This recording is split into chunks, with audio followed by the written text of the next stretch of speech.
In the beginning, God created, and it was good. And so it was very good. Yeah, very good. We will just hit on a few of the things. Back in Genesis, God gave man one rule. And that one rule was to don't eat of the tree of the knowledge of good and evil. That was their rule. Other than that, they could do anything except that one thing. And so, man, being man, of course, they ate of the fruit. He did what God told him not to do. And in doing so, he harmed his relationship with God. Man chose a path that was not the best for him. Man chose sin. We're told in James, therefore, to him who knows to do good and does not do it, to him it is sin. It's against God's nature to allow sin, so a solution was needed that would correct this relationship that had been harmed. We discussed that God's nature is love. The solution had to be an ultimate example and act of love. But at the same time, God is just. Justice is in his nature. He couldn't just snap his fingers and lovingly say that the relationship was fixed, because he had already said that death was a certainty if man chose to eat the fruit.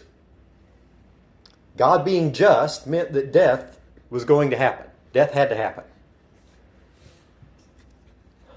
So we started just after man ate the fruit, where God described a he that would bruise the serpent's head. This changed the possible solutions from being anything into being a man that was from the line of Eve. This verse also gave us a way to test the possible solution to see if it was plausible. This tells us that the solution is going to cause major problems for the serpent, because he's going to bruise the serpent's head, and the serpent will bruise the solution in a minor nip him in the heel sort of way. So we know that that's going on. We then move through Genesis. First, God told Abraham that a blessing for all the families of the earth was going to come through him. A few chapters later, it was limited to coming through Isaac, then Jacob. By the end of Genesis, the limitation was that the solution would come through the tribe of Judah. That's what we learned at the end of Genesis. Exodus and Leviticus didn't have any mentions of this ultimate solution, but then we ended last week with the prophet Balaam describing a star. The star was not going to be in Balaam's time, and it wasn't going to be exactly where he was, but we were going to have a star. A star shall come out of Jacob.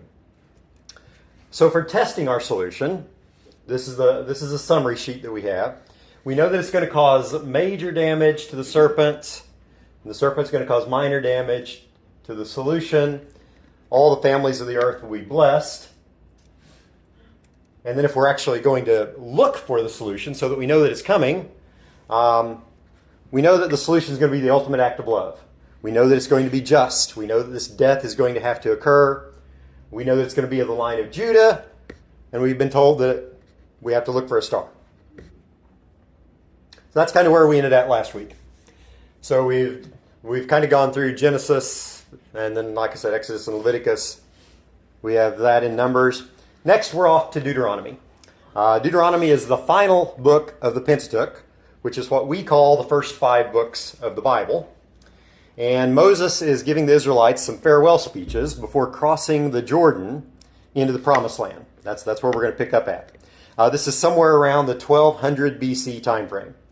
The timing is open to interpretation. Some say it's around 1400 BC. A Jewish website that I found said very specifically that Moses was born in Egypt on the 7th of Adar in the year 2368 from creation, which meant 1393 BC. Anyway, though, if he was born in 1393, this is at the end of his life, so we're around how many years later? 120. Around 120, because that's about how long he lived. So this is around 1270 BC, give or take, again. Anyway, in the middle of Deuteronomy, where we're going, Moses is restating several portions of the law that he had received at Sinai and recorded in earlier books. but he's at the end of his life, and he's putting it into the specific context of what the future life in Canaan is going to be like for the people. So let's pick this up in Deuteronomy 18. So Moses tells us in verses 17 to 19, "And the Lord said to me, what they have spoken is good. I will raise up for them a prophet like you from among their brethren, and I will put my words in his mouth, and he shall speak to them all that I command him. And it shall be that whoever will not hear my words, which speaks in my name, I will require it of him." So we know that a prophet like Moses is coming. The prophet is going to speak the words of God himself. I'm hearing some rumblings here of who we think that might be. Verse 19, though, makes it very clear that there's going to be negative consequences for not listening to this prophet. We have down here at the end, we say, "I will require it of him." A few of the other translations, "I will be responsible to me. I will hold him accountable. I will personally hold responsible. I will personally deal with." So we're told in verse 19 that it shall be that whoever does not hear my words through this future prophet, which he speaks in my name, they're going to be responsible. And they will be dealt with. So that's what we have there. So the solution is going to be a prophet like Moses. So we can add that down here to the end. Think about the gravity of this.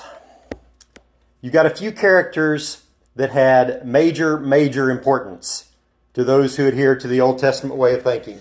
I'm thinking of three characters in particular. So we have Father Abraham. He's important because he's Father Abraham. We have King David. King David was the first king, so that was very important. And then we have Moses. Moses was somewhat important because he brought the children of Israel out of Egypt. But more importantly, Moses was the bringer of the law. It's called the Mosaic Law for a reason. It's because of Moses. So Moses brought the rules. So Moses had a very special role as far as all of the Jews of that time. They would have thought of him in a very special way. And Moses is saying here that the Lord told him that a prophet would be raised up that would be at this level of special, at least, and even more so because God would put his words directly into this new prophet's mouth. So we have Moses saying that this is coming. Again, the people at that time, this did not tell the complete picture for them, but it gave them another piece of information that they could use. So back to these verses. A prophet like Moses. And in verse 19, you better pay attention to the new prophet. But let's look at the next couple of verses, verses 20 through 22. These verses don't really have anything directly to do with the solution, but they make a point. And so right after that, in verse 20, we saw that the bad prophets are going to have a bad day. And then verse 20, we have, "But the prophet who presumes to speak a word in my name, which I have not commanded him to speak, or who speaks in the name of other gods, that prophet shall die." So we have the prophet that we know as Jesus on the one hand, but then the prophet who says they're speaking in my name, that prophet's going to die. Verses 21 and 22 are interesting. "And if you say in your heart, how shall we know the word which the Lord has not spoken? When a prophet speaks in the name of the Lord, if the thing does not happen or come to pass, that is the thing which the Lord has not spoken. The prophet has spoken it presumptuously. You shall not be afraid of him." How do we know that a prophecy is from God according to this? Comes true. It happens. This brings up an interesting point that I want to make that's going to apply kind of this whole study. We don't live in the age of prophecy like the people of the Old Testament. We don't have any life experience with this type of prophet sent by God and given divine inspiration in our time about what's going to happen. The perspective of the people of the Old Testament would be different than ours whenever they hear a prophet saying something. For the prophets and the prophecies that we've already seen and that we're going to continue to see, they had an assurance that it would be hard for us to have if some random person started telling us what was going to happen. Thoughts on that? I think even with that being true, when they didn't see the fulfillment take place, it had to bring some doubts to mind. Yeah. Because obviously it's been said here, if God says it or the prophet says it, it's going to happen. And yet some of those haven't been fulfilled yet. That's Absolutely. Right. That's right. Yeah. Can't really put them to death because they're already dead. But the thing of it is, though, is most of these prophets, though, did not just give one prophecy. Most of them were giving various prophecies throughout their time. And most likely, some of their prophecies have come true and came true at that time. Which some would have, if we're thinking about the Jews of Jesus' day, that would have been the case for most of the prophets. Exactly. And so the people of that time should have been able to say, these prophets have said a lot of things that have come true. That means that they're reliable. And so that gives more gravity to the prophecies that we're seeing and what the people of that time should have thought about them. Make sense? Let's shift gears for a bit.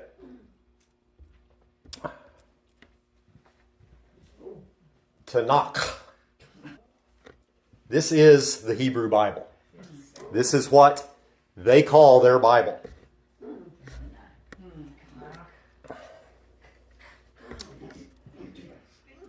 I don't think it's a mystery that we're looking into whether or not the people in Jesus' time should have known that he was the Messiah. We're talking about the Jews, so let's talk a tiny bit more about them, just so that we have a better idea of what they study. So they don't call it the Bible, they call it the Tanakh.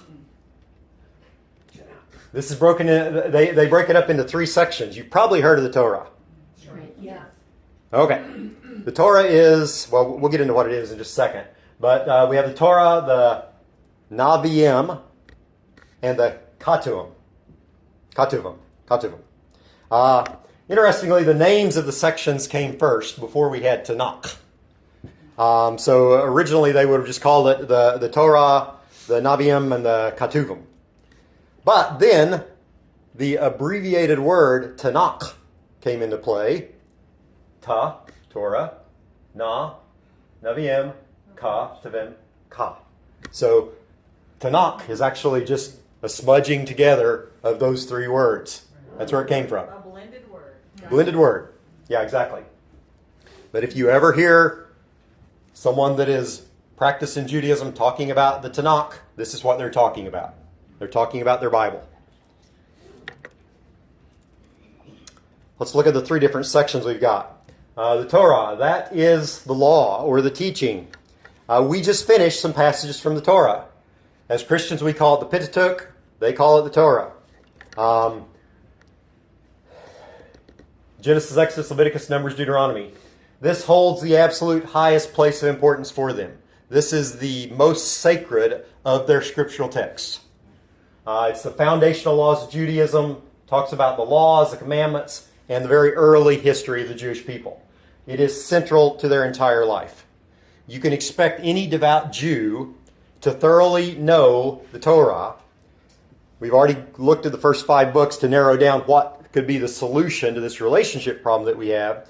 We're going to narrow it down even more, though, by looking at the next 2 sections of the Tanakh. Naviim. Naviim, this is the prophets, is the way that we can look at this. It has 2 sections. It has a section called the former prophets and a section called the latter prophets. The former prophets are mostly historical books. You got your Joshua, Judges, Samuels, and Kings. It tells about how they went into Canaan all the way up through the Babylonian exile. And so that's the former prophets. The latter prophets, Isaiah, Jeremiah, Ezekiel, and the 12 minor prophets, we're going to be spending some time there as we dig into more of these prophecies.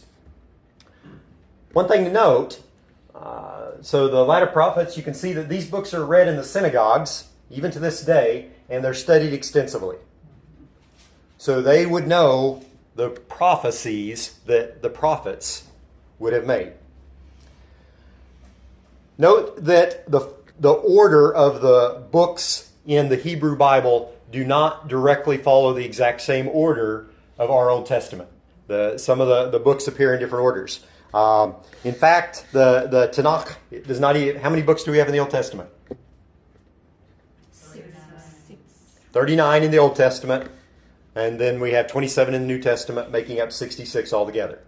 We have 39 in the Old Testament. In the Hebrew Bible, they have 24. Interestingly, though, it's the same books that we have, but we break it up into 39. You see, one of the things I say here is the 12 minor prophets. Well, that's one book for them. And so they have put various books together. 1st, 2nd Kings becomes Kings. Same thing for Samuel, same thing for Chronicles. And then, interestingly, they put Ezra and Nehemiah together. And so if you do all the math, that gets you from 39 down to 24. So that's how we end up there. Again, we're in the second of the 3 sections. You'll notice that Malachi is in this section, even though for us, Malachi is at the very end of the Old Testament. So the ordering is just a little bit different here. Ketuvim, the 3rd section. This is known as the writings. We can see that it has sections of poetry and wisdom. You've got your Psalms, your Proverbs, Job. And this is, they use Psalms. They revere the poetry of David. They kind of, much as we do, they channel their feelings and everything through what David was going through. And so if they're feeling a certain way, they can generally find something in Psalms that they can point to that's like David was going through this as well. We have the 5 scrolls. The thing that makes these 5 books interesting is that on specific Jewish holidays, they have a book set up for each holiday. I honestly don't know. One of them's for Sukkot. They have various, that one of those books they will read for that holiday. And another, so they have 5 holidays that they read each book for. Historical books, Daniel, Ezra, Nehemiah, and Chronicles, they are studied as well. And so we will be spending some time in this 3rd section. If you really want to dig into Judaism, there's also something called the Talmud. Possibly you've heard of it. It's a couple million additional words that was written 200 to 500 AD. So quite a few years after the rest of this. And that share even more rules than the 613 that we have in the Tanakh.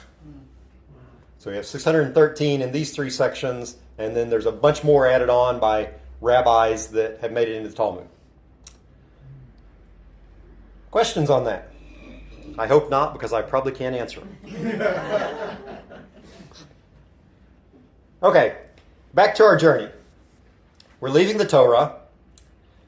Everything we've seen so far was written by Moses around 1400 to 1200 BC, and he was relaying God's divine words, referencing all the way back to creation itself.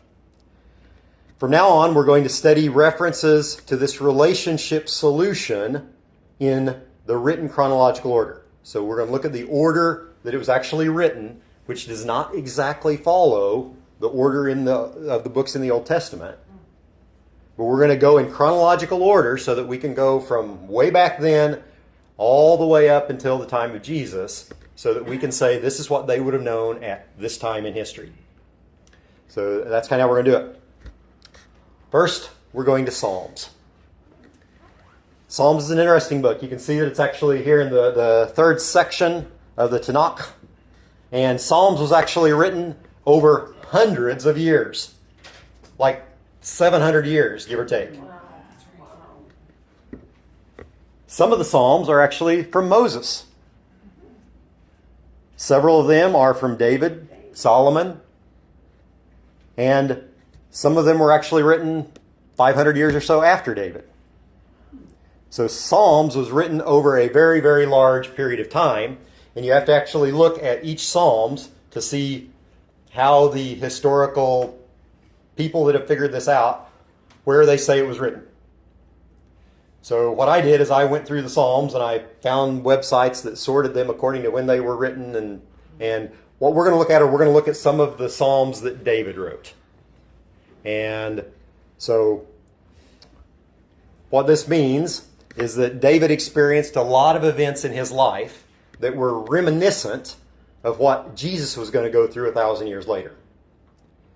And when he wrote about them, he was being divinely inspired to write about them in certain ways that has information, some of which would have made sense in David's time, some of which would have probably had them scratching their heads at that point.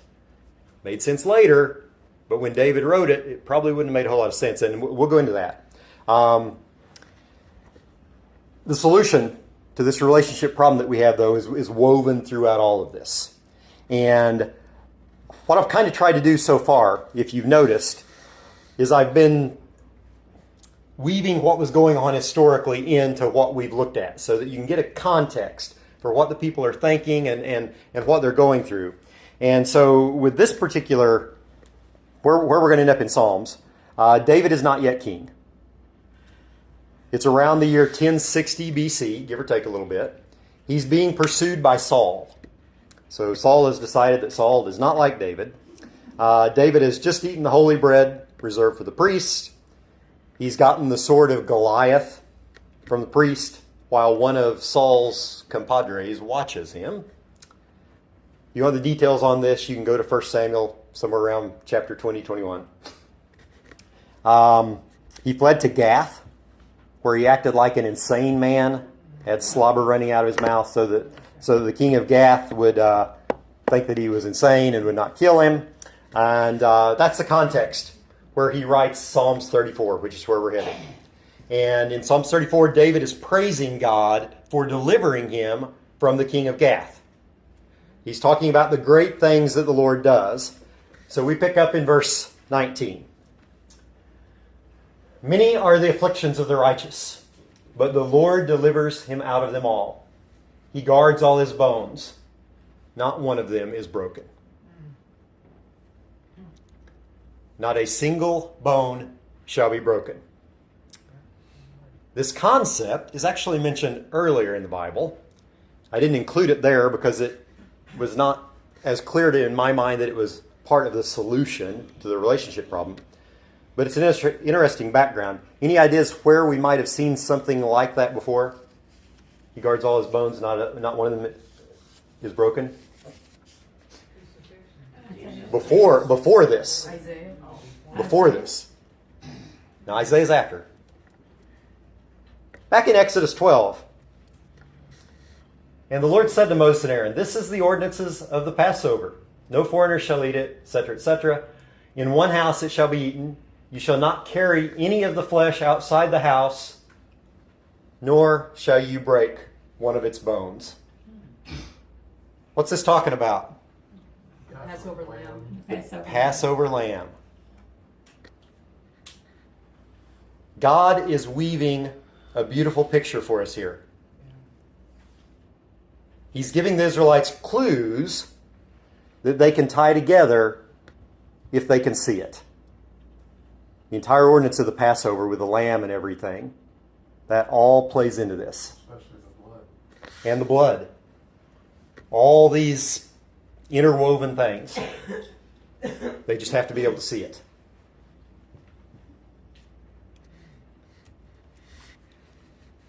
We have another test that we can add. No bone shall be broken. Any thoughts on this so far?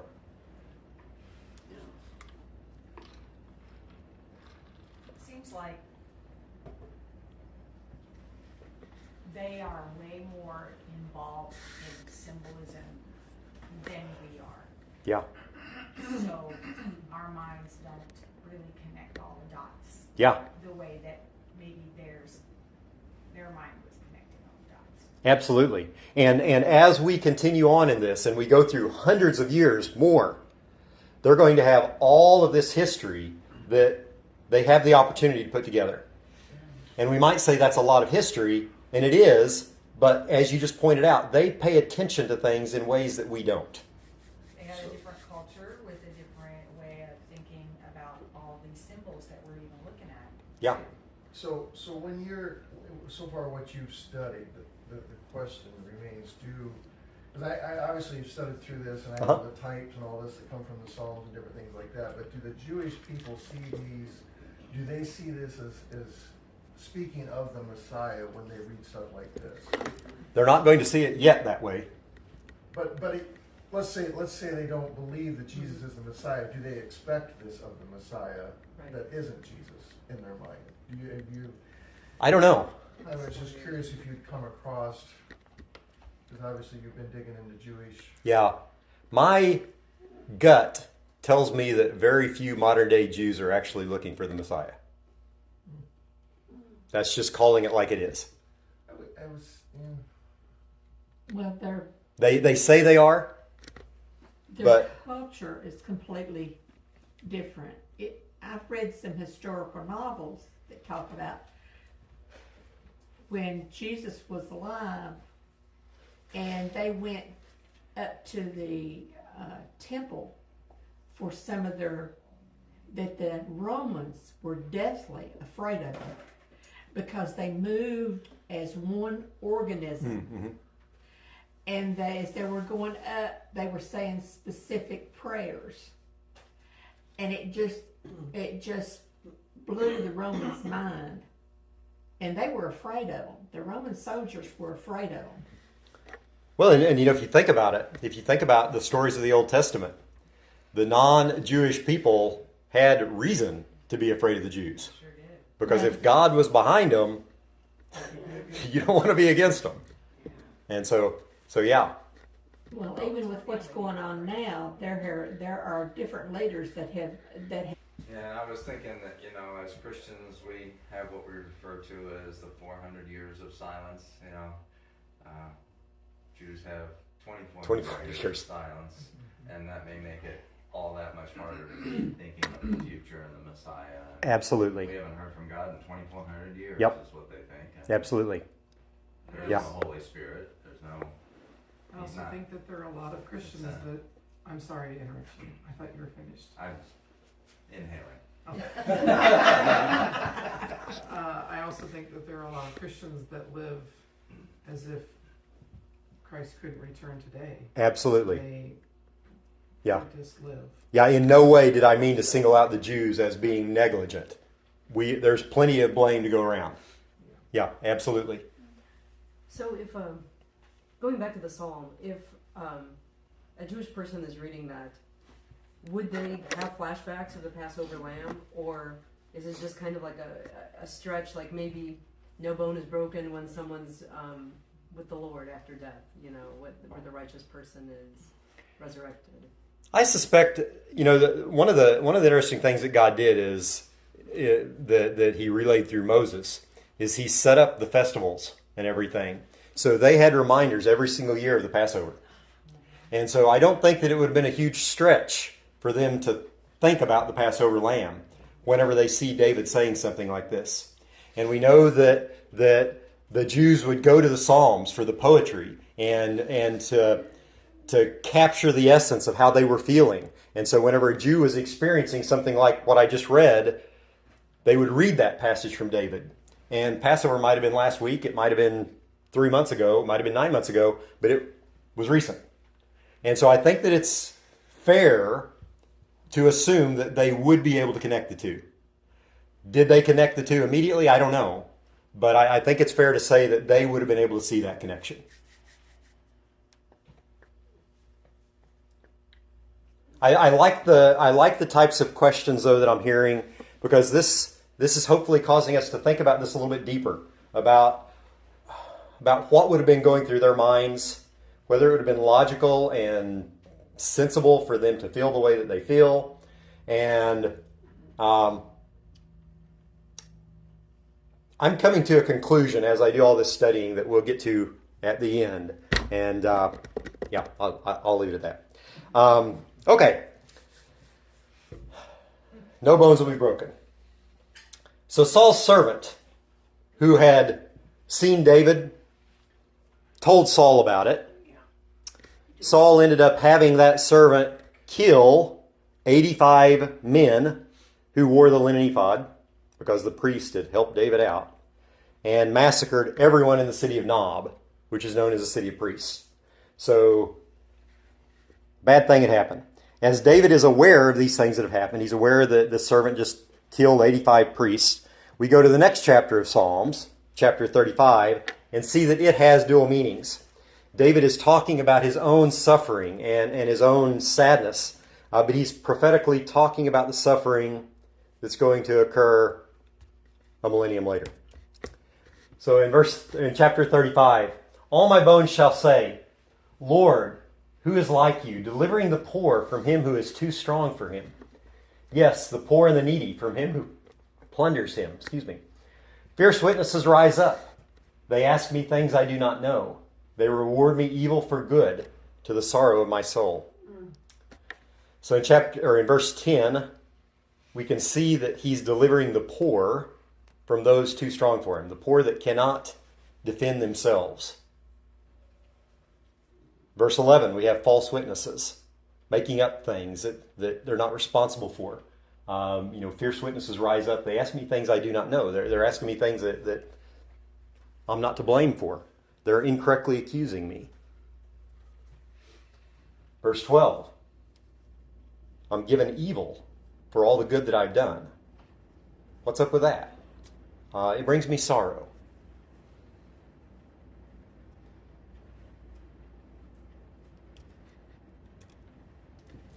Moving on a couple verses. Verse 19, let them not rejoice over me who are wrongfully my enemies, nor let them wink with the eye who hate me without a cause.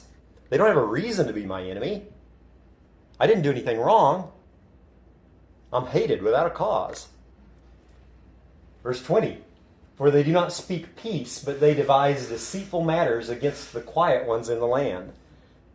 Violence. Verse 21, they also opened their mouth wide against me and said, aha, our eyes have seen it. So they're saying they've seen things that they have not seen. They're bearing false witness. This continues on in chapter 35. I'm not going to go through the rest of them, but David continues to lament in a way that's perfectly applicable to our potential solution that we understand is coming 1,200 years in the future. Some might put this as another example of the Old Testament pointing to the New. I'm not going to say that, though. I'm not going to directly say that this is part of the solution. When I read passages like this from 2,000 years past Jesus, it's easy for me to say that David was clearly referring to Jesus. But we're going to stick to the Old Testament references that are not quite this obscure. Because I don't know that a Jew from that time would have looked at this, even in Jesus' time. I don't know that a Jew would have looked back at this from David and said, oh, they're talking about Jesus. It's not that clear to me. Maybe it is to you, but it's not that clear to me. And like I said a couple weeks ago, we're not going to include the the things that I consider really, really obscure as being a direct reference to Jesus. We're going to try to go with things that are a little bit more obvious. But I wanted to point this out because you can see the parallelisms here. David wrote things in a way that shows some divine inspiration to me. It's not just simply David describing his own life. I think that he didn't even know the specifics of Jesus, but yet what he wrote applies surprisingly well. But it's also very applicable to what was going on in his life. Exactly. Right. Exactly. And so it made perfect sense for David to be writing this about himself. Now we're going to see some things that don't really apply to David that he wrote. But a lot of the things that he wrote, you can see how he was talking about himself, but yet it's just uncanny how well it can apply to Jesus.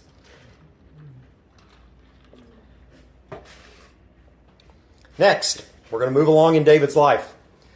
He's just had the Davidic covenant given to him by God, by the prophet Nathan. It's about 16 years have passed since these verses. It's now around 1044 BC, give or take. From Nathan, David learns that he will not be building the temple. His son will. He's told that his lineage will be on the throne forever. And David basically gives a psalm of praise that's actually recorded in the historical books, 2 Samuel and 1 Chronicles. But after that, David wrote quite a few psalms to describe how he was feeling. And so we're moving farther along in his life now. Psalms 2, the very beginning of Psalms 2. Why do the nations rage and the people plot a vain thing? The kings of the earth set themselves and the rulers take counsel together against the Lord and against his anointed, saying, all the nations rage and the people plot. The rulers take counsel together. Everyone is going to plot against the Lord, which would be God. When we see Lord in all capitals, that actually means that in the original Hebrew, it would have been the word for God. Adonai, Yahweh. So, yeah. And so, when we see Lord in all capitals, that's a little bit different than whenever we see random words that are just capitalized. When we see random words that are capitalized, that means that someone that's made the translation thinks that it's talking about Jesus. But when we see Lord in all capitals, that means in the Hebrew Bible it would have been the word for God. So there's no real confusion about what Lord means when we see it all in capitals. So everyone's going to plot against the Lord and his anointed one. If the phrases kings of the earth are used, that means everyone. That doesn't mean just the Jewish kings or Jewish leaders. It doesn't mean just the Gentile leaders. That means everyone when they say kings of the earth. So that means that everyone is going to plot against the Lord and his anointed. This is giving us another clue. So both Jews, Gentiles, everyone is going to plot against him. This one is important enough, and we'll see some other places where this is referenced, where everyone is going to plot against our solution. We're starting to build a little bit of a collection here. It's going to get a lot more crowded. Moving on a few verses in Psalms 2. I will declare the decree. The Lord has said to me, you are my son. Today I have begotten you. Will be declared the Son of God. This could have applied to David because of the way that they wrote at that time. God wanted the kings of Israel to think of him as their father. So that wording could have applied to the kings of Israel, but it very clearly has messianic interpretations as well. You are my son. Seed of David. Yeah. We don't know that yet, though.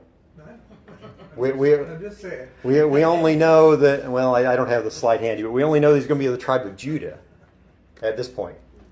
That's all we studied. Although if you did look at the genealogy, you would see a connection between Abraham and David. Yes. That's true. Yeah. But it could have been from any of Judah's sons. At this point, we don't know for sure that the solution is going to come from David, from where we are at in history. We will get there, though. So now we can add declared Son of God to the list of ways that we can test for the solution. Like I said, for me, that could apply to David. This is one where we have to look at a potential solution, though. And we have to ask the question, does the potential solution say they are the Son of God? Or does God say that the solution is his son? And so that's kind of the test that we can use. Is the solution saying they're the Son of God? Well, that's one of the ways that we can know.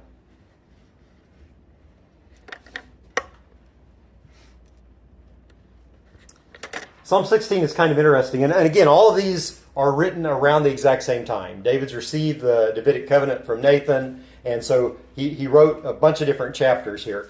And Psalm 16 is actually written as, basically, we know that it's written as Jesus talking to God. Simply put, David was divinely inspired.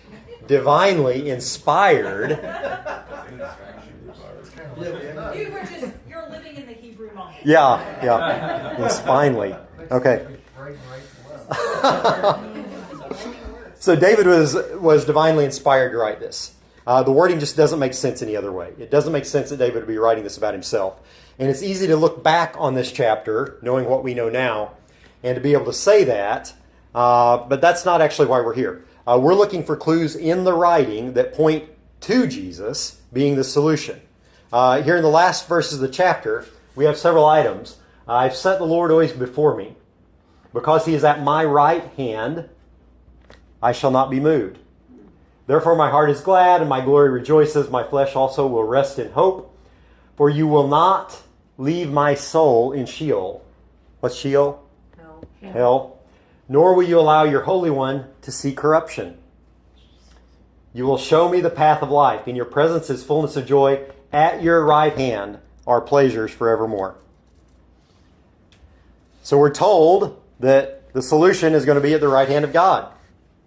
It's mentioned again in verse 11.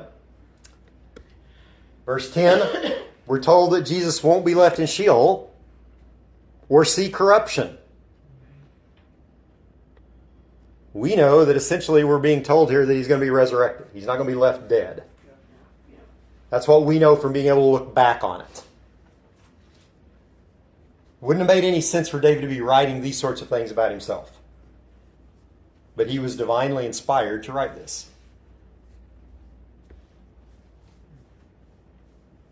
The part about the resurrection and everything, when we get to the New Testament, we're going to see some additional logic behind that. So we know that he's going to be at the right hand of God, and he's going to be resurrected. David wrote a lot in that time frame. And we're coming up on a Psalms now that scholars often call the Psalms of the Cross. As a reminder, this Psalms is being written by King David around 1044 BC, over 1,000 years before Christ. And the primary methods of killing those who deserved it at David's time would have been stoning. As Moses talked about in the Mosaic Law, and also by the sword. As you might guess, though, based on scholars calling this the Psalms of the Cross, we're going to talk about some other things. But we're out of time.